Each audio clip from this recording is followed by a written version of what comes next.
Voilà, chers amis, chers camarades, eh bien ça fait une année qu'on a commencé à travailler sur le premier numéro, qui était une édition 0 du magazine Le Peuple.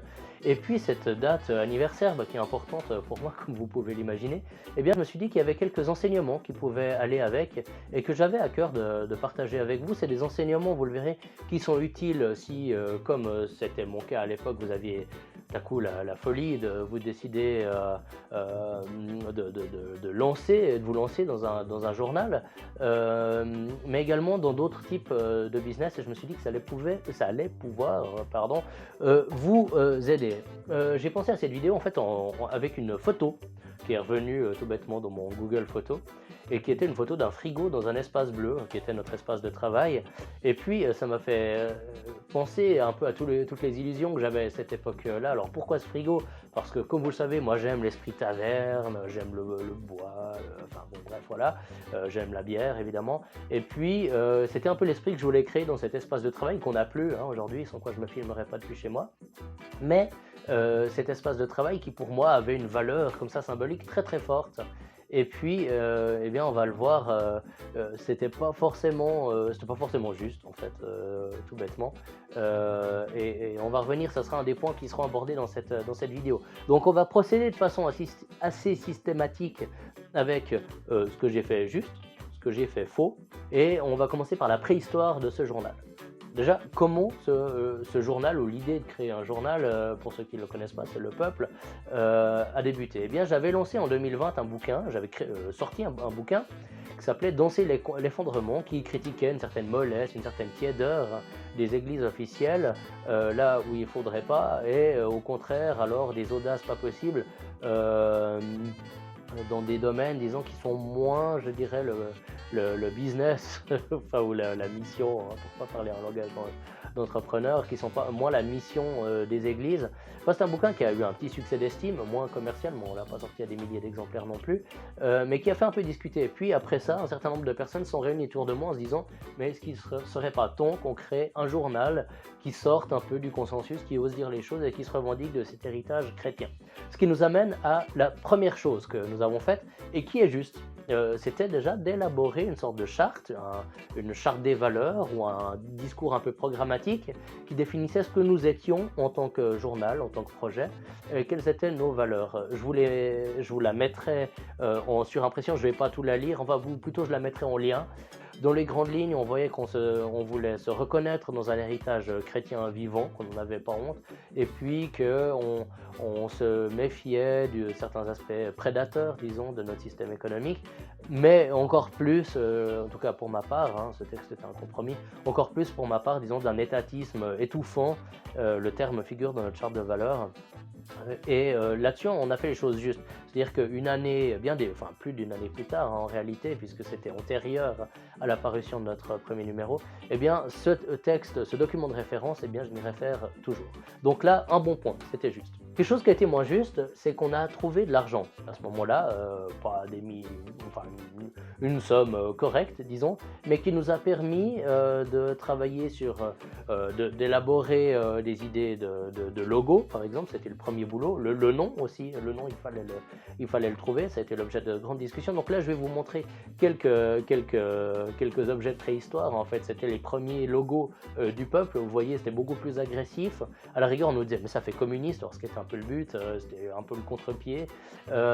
Et puis, enfin, peu à peu, on est allé vers quelque chose de beaucoup plus lisse, beaucoup plus sobre. Et ça, on le doit au collègue qui a travaillé pendant plusieurs mois avec moi à 100% dans ce projet, qui a complètement élaboré une ligne graphique plus sobre. Donc ça, c'était juste. Ce qui était moins juste, c'est qu'on a passé énormément de temps à faire des budgets, à expliquer comment on allait gagner de l'argent, puis est-ce qu'on arrive à quantifier la pub qu'on va toucher, ci et ça, et voilà, en se disant qu'après, quand on irait trouver des entrepreneurs, ils se diraient « Oh, le projet est bien ficelé, on va mettre de l'argent ». Et ça, c'était une erreur. C'est-à-dire que ce qu'on aurait dû faire, et ça c'est la première erreur que je signalais là, ce qu'on aurait dû faire, ça aurait été immédiatement produire des contenus et pas attendre la situation idéale pour le faire. C'est-à-dire qu'on avait fait un budget global de lancement, si vous voulez, Et puis, tant qu'on n'avait pas ça, bon, est-ce qu'on se lance vraiment? Ou disons, on attend parce que là, il y a un grand rendez-vous et à la suite de ce rendez-vous, il y aura certainement beaucoup d'argent qui va tomber, on aura une meilleure bécane pour faire ci, pour faire ça. Bon, bah, une année plus tard, moi, je me filme toujours avec le même téléphone et la seule chose que je regrette à cette époque-là, c'est de ne pas m'être lancé puisque là, je vois qu'en 2 semaines, on a fait x2 au niveau des abonnés de cette chaîne, d'ailleurs, abonnez-vous. Tandis qu'à l'époque, on aurait tout à fait pu lancer une chaîne YouTube avec le même téléphone. Du moment que la conviction, que le cœur est là, finalement, la technologie viendra après. Mais ça, il m'a fallu du temps pour le comprendre. Donc, si je devais donner un rendez-vous, si je devais donner une consigne, c'est n'allez pas chercher l'homme providentiel, le grand entrepreneur qui va vous prendre sous son aile et qui va vous permettre de démarrer dans de la soie, quoi. Ça n'arrivera pas. Ça n'arrivera pas. Vous devez lancer, vous devez produire, vous devez convaincre, vous devez vraiment avoir un produit à proposer. Et là, éventuellement, des gens, si votre idée est bonne, monteront dans le bateau. Donc ça, c'est un enseignement qui est valable bien au-delà du journalisme et pour toutes les personnes qui, comme moi, décidaient de se lancer dans l'entrepreneuriat. Donc voilà, ça, c'est un aspect vraiment très très important. C'est n'attendez pas, produisez. On arrive sur ce frigo. Oui, effectivement, je vous ai dit ce frigo. Donc l'idée c'était d'avoir une rédaction qui sera à la fois un lieu de tournage où il se passerait beaucoup de choses avec des gens qui viendraient de l'autre bout de la Suisse, même de France, hein, pour filmer chez nous. Bon, évidemment ça n'a pas arrivé, mais on aurait pu le faire, on aurait tout à fait pu se filmer avec ce téléphone. Donc là aussi, une des erreurs était déjà de tout miser sur ce local. Ce local, il nous a pas coûté des milliers, enfin oui, il nous a coûté plusieurs milliers de francs puisqu'on le louait, mais la location n'était pas excessivement chère. Simplement, vouloir avoir une rédaction normale telle que celle que j'ai pratiquée où j'avais vécu jusque-là, c'était une volonté de singer une normalité qui finalement n'existait plus. Donc c'était une erreur. Si vous vous lancez, si vous vous jetez à l'eau, votre situation n'est plus normale, il faut l'accepter. Donc faites les choses avec 3 bouts de ficelle, faites les choses depuis chez vous, mais faites-les. N'attendez pas d'avoir la situation idéale pour vous lancer. En l'occurrence, quand vous lancez un business, vouloir commencer par le local idéal ou même un local modeste, c'est pas forcément une bonne chose. Pour nous, c'était pas forcément la bonne chose à faire. Il y avait des avantages évidemment qui allaient avec ça, mais peut-être qu'on aurait dû travailler, mettre de l'argent de côté en louant rien du tout, et puis en faisant des zooms ou en travaillant au bistrot ou quelque chose comme ça. Maintenant, on arrive à la situation actuelle. Moi, ça fait une année donc je me suis lancé et désormais je suis le seul à 100% sur ce journal. Donc est-ce que c'est un signe d'échec? Ça, c'est aussi une question que vous vous posez. Si vous lancez dans un business et qu'au bout d'un moment vous êtes plus ou moins seul, disons, dans votre business, moi j'ai une association autour de moi, est-ce que c'est un signe d'échec? Ben en fait non, pas du tout. C'est la logique économique qui veut ça, c'est que vous serez la tête de pont du projet, mais votre but c'est de créer une communauté autour de vous. En fait, cette communauté, il y aura peut-être que vous pouvez donner quelque chose aux gens si votre business marche déjà suffisamment bien, mais sans doute que non, puisque vous arriverez déjà à peine à vous donner quelque chose à vous-même, vous devrez vivre d'autres choses, mais vous avez une communauté autour de vous et c'est cette communauté qui, en grandissant, en partageant vos contenus, en disant c'est assez intéressant ce que le mec il fait, ou le mec là il a du courage, ou tu devrais aller voir, le mec est marrant, etc.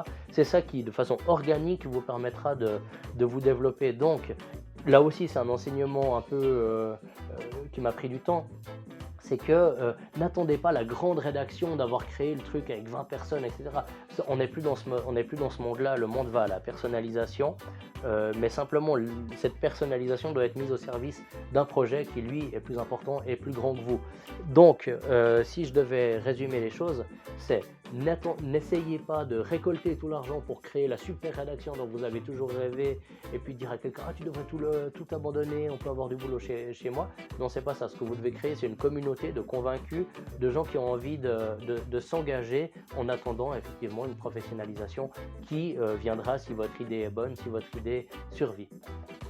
Voilà, c'est quelques enseignements. Je pourrais y ajouter d'autres enseignements, peut-être de nature plus rédactionnelle, d'erreurs que j'ai faites ou de dangers, disons, qui nous guettent quand on est dans ma situation. C'est quelque chose que je fais volontiers. Si ça vous intéresse, si c'est le cas, dites-le moi en commentaire. N'oubliez pas qu'on a créé un Tipeee avec ma femme, on a toujours rien reçu depuis. Alors ça devient presque une blague avec ma femme, ça nous amuse. Donc à la rigueur, voilà, on ne sait pas encore comment on va célébrer notre premier tipeur, mais enfin, n'hésitez pas, ça nous ferait, même si c'est 1 franc, 1 euro, enfin, ce que vous mettez, si vous vivez, enfin, ça nous fera rigoler.